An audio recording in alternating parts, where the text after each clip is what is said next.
Fridays are heroic, at least when we have a new CNN Heroes report coming up. I'm Carl Zeus for CNN 10. Thank you for spending part of your day with us. Experts say there's been some activity around a North Korean missile facility. And the reason they're concerned is because North Korea hasn't tested any missiles or nuclear weapons in more than a year.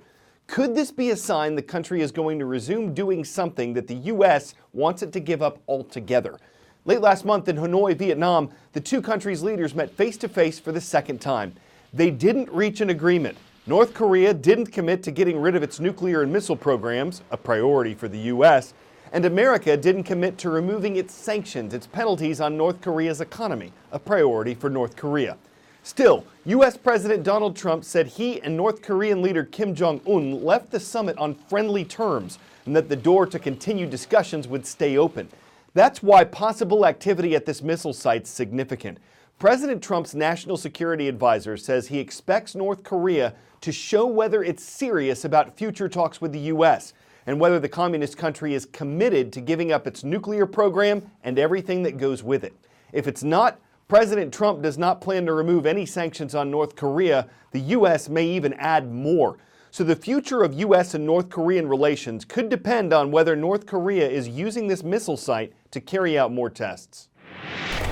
This is a key site that North Korea was in the process of dismantling, and it now appears as though it is reassembling some of the elements there. It is commercially available satellite imagery that has been analysed by two groups, 38 North and also CSIS, and they both believe that it does show reassembling certain elements of Tongchang-ri. It's also been backed up by what we've heard from the NIS, the intelligence agency here in South Korea. They say that they have seen that there has been activity there. They say that there are construction cranes. They've seen vehicles in the area. A roof has been put over one of the structures, a door as well.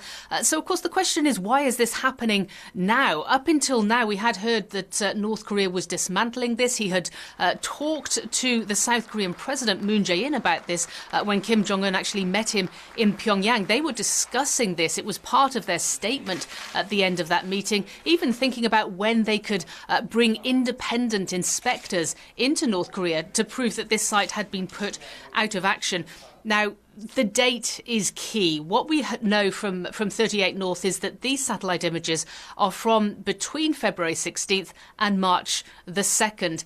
So it could have been before, during or after the Hanoi summit. So many analysts are reticent to say definitively that this shows that North Korea is not happy, that there was nothing at the end of that summit, that there was no agreement between US President Donald Trump and Kim Jong-un. But clearly they all agree that this is not a positive development. Paula Hancock's CNN Seoul. Well, here's a pretty picture that looks kind of like postmodern art meets jet planes, except it's real, sort of. This is a depiction of supersonic jets breaking the sound barrier. To create the image, NASA used advanced photo technology, the kind it says allowed researchers to visualize the sound waves around the aircraft. How did they get the shot?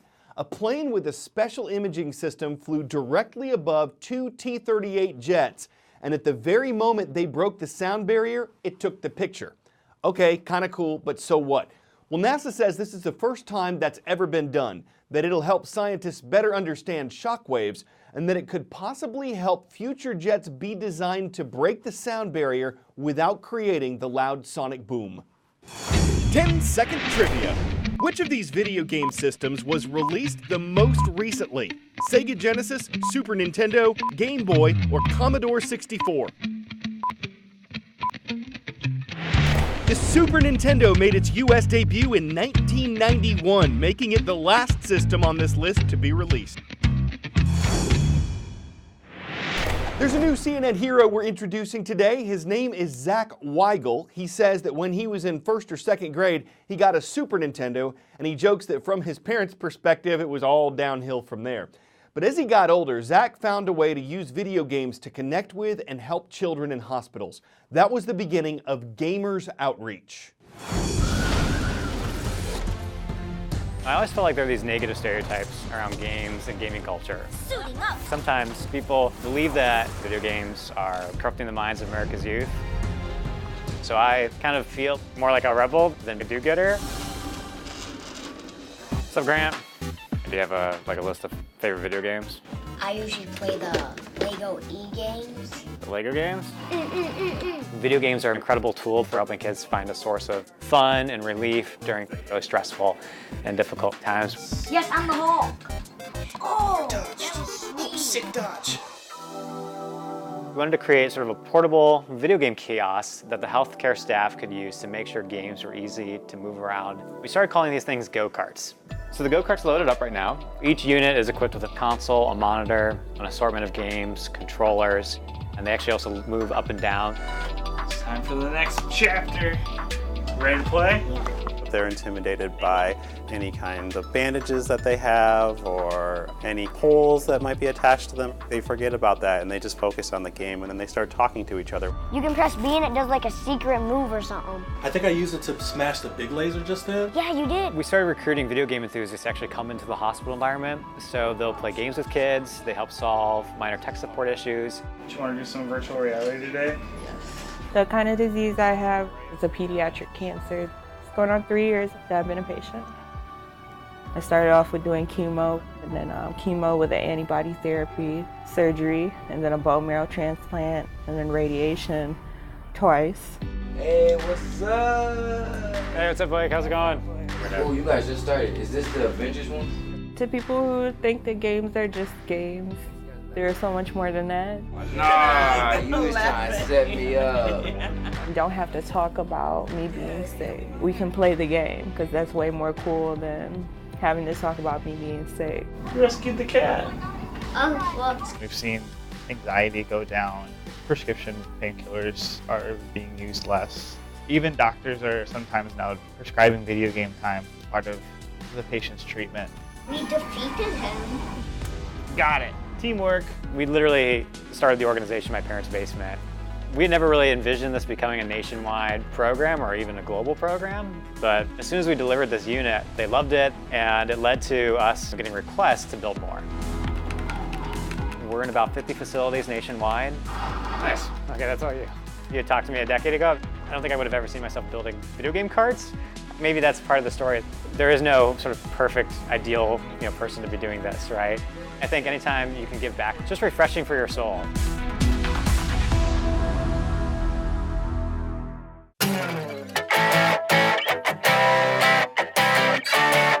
For today's 10 out of 10 segment, we're taking you to Snow Maze. But Carl, don't you mean Snow Mass? No, I mean this. What Guinness World Records says is the largest snow maze on Earth. It sits on a cornfield in Manitoba, Canada. Its walls are 6.5 feet tall and 2 feet thick, and they're made of artificial snow, which is apparently stronger than the real thing. It took a farmer and his staff 6 weeks and more than $42,000 to put it together. A corn maze is a maze, but a snow maze is hazier. You can't be any lazier or make the maze less mazier. It takes amazing skill for the design and the solution, building passageways and ways to pass perfunctory occlusions. Some will think you're lost because to them it makes no sense for you to drop a huge expense upon some snowbound labyrinths. But if you have the maze and means, then by all means let them in so they can be about finding ways out if they don't hit dead ends. I'm Carl Zeus for CNN.